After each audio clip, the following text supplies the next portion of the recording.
നല്ലത് ചെയ്തവർ സ്വർഗത്തിലും തിന്മ ചെയ്തവർ നരകത്തിലും പോകുമെന്നാണ് മതം നമ്മളെ പഠിപ്പിച്ചത്. എന്നാൽ ബൈബിൾ എന്ത് പഠിപ്പിക്കുന്നറിയാം?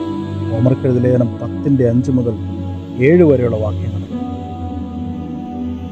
8 വരെയുള്ള വാക്യങ്ങളിൽ വിശ്വാസത്താലുള്ള നീതിയോ ക്രിസ്തുവിനെ ഇറക്കണം എന്ന് വിചാരിച്ച് ആർ സ്വർഗത്തിൽ കയറുമെന്നോ ക്രിസ്തുവിനെ മരിച്ചവരുടെ നിന്ന് കയറ്റണം എന്ന് വിചാരിച്ച് ആർ പാതാളത്തിൽ കയറുമെന്നോ നിന്റെ ഹൃദയത്തിൽ പറയരുത്.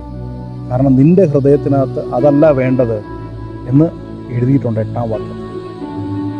ഇത് ഇംഗ്ലീഷ് വേഴ്സിൽ വായിച്ചു കഴിഞ്ഞാൽ അതിനകത്ത് എഴുതിയിട്ടുണ്ട്, ബ്രാക്കറ്റിൽ കൊടുത്തിട്ടുണ്ട്, ഈ that is to bring Christ down from above എന്ന് കൊടുത്തിട്ടുണ്ട്.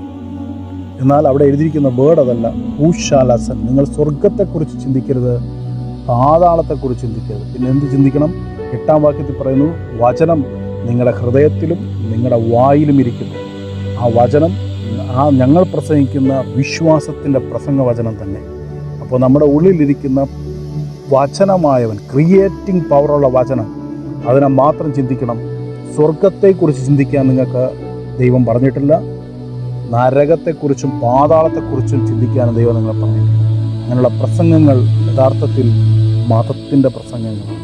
അതിനെ വിട്ടൊഴിഞ്ഞ് അകത്തിരിക്കുന്ന ക്രിസ്തുവിനെ തിരിച്ചറിയാനുള്ള നിലവാരത്തിൽ നിങ്ങളുടെ കണ്ണുകളെ തുറക്കണം.